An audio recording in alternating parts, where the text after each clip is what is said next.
Welcome to this new video on Gran Turismo 7, in which we're going to check out and test the new update 1.7.0 that just came out on Thursday, June 11, 2026. This update was highly anticipated because it adds, among other things, even though it's not the only new feature, I think it's the main new feature of the update. It adds 4 endurance hypercar prototypes. For example, you'll find the BMW M Hybrid V8 from 2025, which still costs $3 million.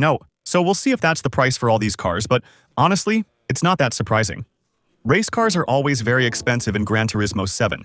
We'll find the Ferrari 499p from 2023, if I'm not mistaken. And I think it's about the same price. That's right, $3 million. We'll also find at Peugeot, if I'm not mistaken, the modern endurance hypercar as well. I think it's the 908, if I'm not mistaken. That's right, the 2025 908 also, $3 million. And to finish with Porsche, we're going to have 2 new things. Because indeed, there's a new hypercar, but there's also a new safety car. Safety cars that, for example, do the formation lap. There we go, so we have the 911 Turbo S safety car. We might test it in a video or in C4 to see if there's anything unique, but overall, it's just like the Turbo S already in the game. And indeed, at Porsche, we'll also find the 963 2024, another hypercar costing $3 million as well. We'll go test one out. I think I'm going to buy the Ferrari instead because I think it's the best looking one in this category of cars. Let's go buy it. We're not buying or testing all of them because, as you can see, I have 12 million credits. I could buy all 4 hypercars for exactly 12 million. But after that, if we want to upgrade them, if we want to spend a little money to buy the safety car or to get a new engine swap, well, it's going to be a bit tight. So now, we're going to go with the Ferrari. I'll show you a bit of gameplay with it. But first, let me show you the other new features in this update. There's a new car collection menu that's been added. In the game, hybrid prototypes. These aren't the same ones we have in the game now with this update. They're the old generation endurance prototypes. The 2016 cars, so the 919 hybrid, the R8 from Audi, and the Toyota TS050. Collect all 3 to get a 6-star ticket. In the seasonal menu, obviously, you'll have to buy the 4 hypercars from this update to also get a 6-star ticket. So it's definitely going to be hard to make it worth it, that's for sure. There are also 5 new engine swaps added. It's fewer than previous updates, but there are still some interesting cars included. We'll be able to swap the engines in both Audi TTs, the Suzuki Escudo, and the Renault Espace F1 F195. I think we'll test those. The RAV4, maybe we'll test it. But I have to admit, I'm a little less hyped about driving 4x4S or SUVs in Gran Turismo 7, so it's quite a big update. I think the race shop has also been added in the Power Pack events, if I'm not mistaken. On top of that, of course, there are new events in the world circuits that have been added. I think they're themed around hypercars. There are also several endurance or semi-endurance races that have been added in this update to specifically test the hypercars, which are in the Group 1 prototype category. We're going to have a 15-lap event at Watkins Glen that gives 220,000 credits. Then there's Fisherman's Range, which is strange. That's not going to be with the same car. That's got nothing to do with it then. A new rally event with pickup trucks. Okay. What else do we usually have in Europe? A few little new things, too. The 24 Hours of Le Mans circuit. 7 laps to do. So with the prototype hypercars. There. And on the Sardinia road course, obviously, not the rally course. 15 laps to complete there, too. With the hypercars to win 220,000 credits. If you haven't bought Gran Turismo 7 yet and want to get it cheaper with this new update so you can enjoy the hypercars among other things, use my Strong Gaming link in the pinned comment and the description. You can buy PSN cards directly there, which cost less than on the official stores. So, in the end, you save money there too, on your game purchases, on your subscription purchases for PlayStation, and also, for example, on in-game bonuses. For example, you can also buy in-game credits on Gran Turismo 7 by using PSN cards that you bought from Strong Gaming. Remember to use my link when buying games on PlayStation or other platforms. It supports my channel and helps me keep making these videos. Now, I'll show some gameplay. So, with the Ferrari 499p, like I was saying, we're not going to test all the new cars from the update because, well, quite simply, they're very expensive. And also because, overall, I think they all kind of have the same feel. Of course, they each have their little differences. Some are more or less powerful. Some of them don't necessarily have exactly the same aero settings. But overall, we're dealing with the same category of car. Cars designed for the same events and essentially the same track. Overall, I don't think there will be a huge difference in driving between a Ferrari, a BMW, or a Porsche. except maybe for the engine sound. Obviously, they don't have the same powertrain setups. So here, we're in a hybrid. As you can see, there's a little battery logo at the bottom left of the screen, under the fuel gauge. With the car getting a little electric power boost during acceleration, but not all the time. I feel like it's only at certain speed ranges. And the battery recharges when braking. And the battery still seems to last quite a while, because, well, clearly, if you've already played GTA 7 and you're used to driving hybrid cars in that game, even race cars, whoa, the battery still tends to drain pretty quickly, which means we quickly end up with cars that are, well, a bit heavy to drive. Here, the battery, well, on a track like Le Mans, it's true that it works pretty well because there are still a lot of heavy braking zones. The battery seems to recharge quickly and doesn't drain too much. So, indeed, I think we'll be able to do a large part of the races without running too low on hybrid power. What else can I tell you about driving these cars? Well, obviously there's a lot of downforce. These cars are really stuck to the ground by their aerodynamics.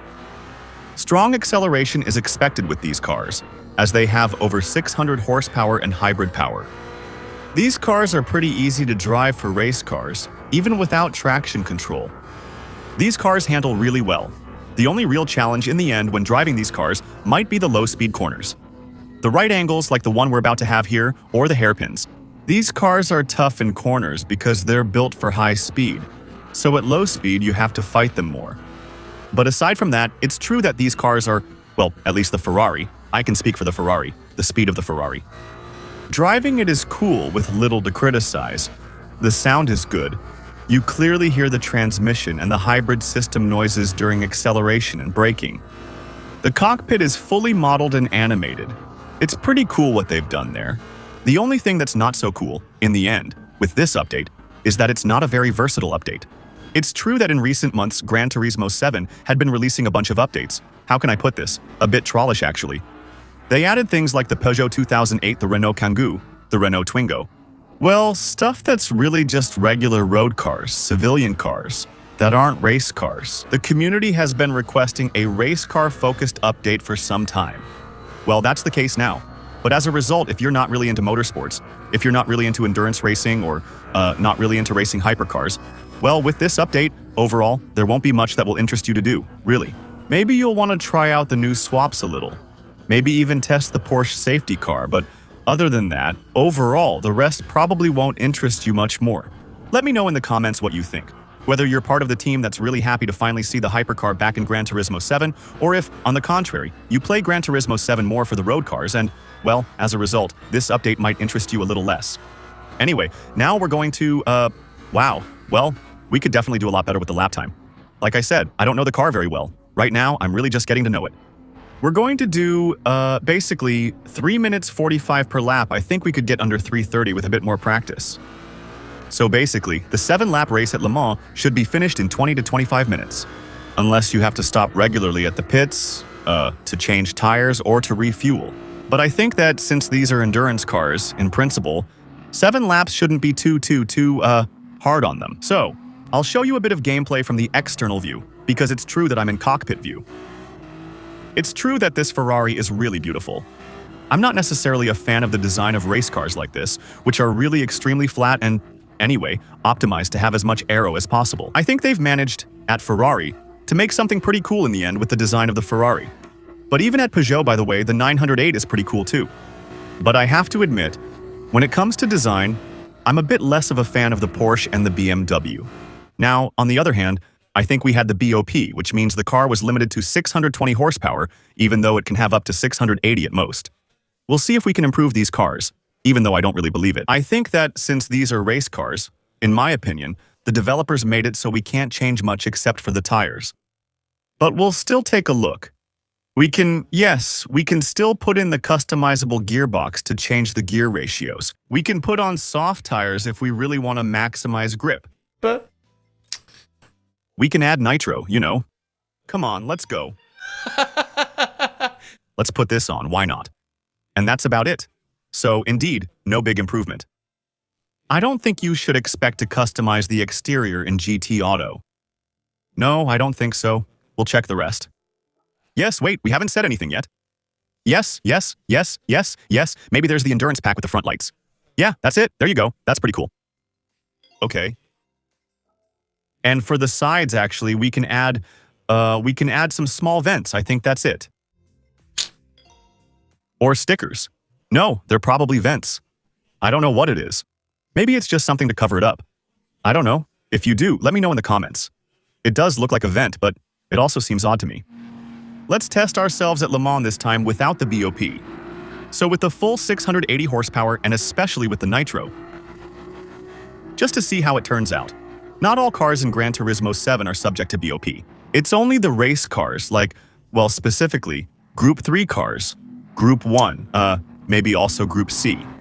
Basically, all the official category race cars are subject to BOP, which will immediately, in quick races, limit your car's performance so that they all have about the same performance in the racing category. So if you want to play without BOP, make sure you don't have it. Do custom races.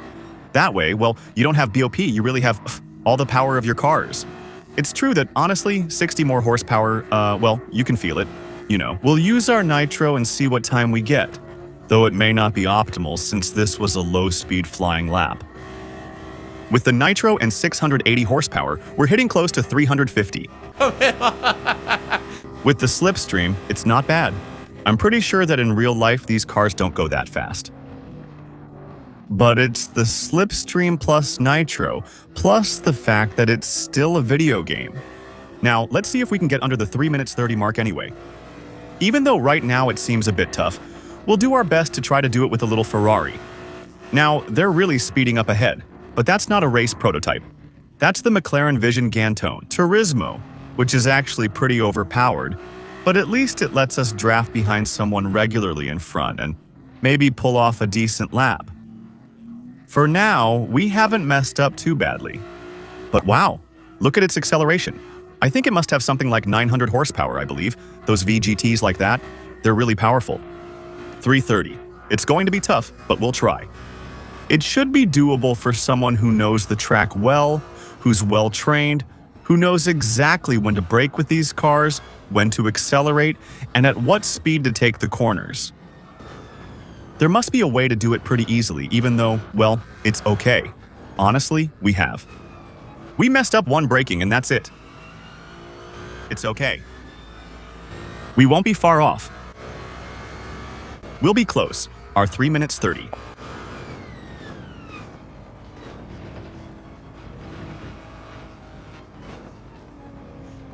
There, 3.25, it's still doable, but it's going to be tight. Almost 30. That's fine. Ending the video here. See you soon. Bye.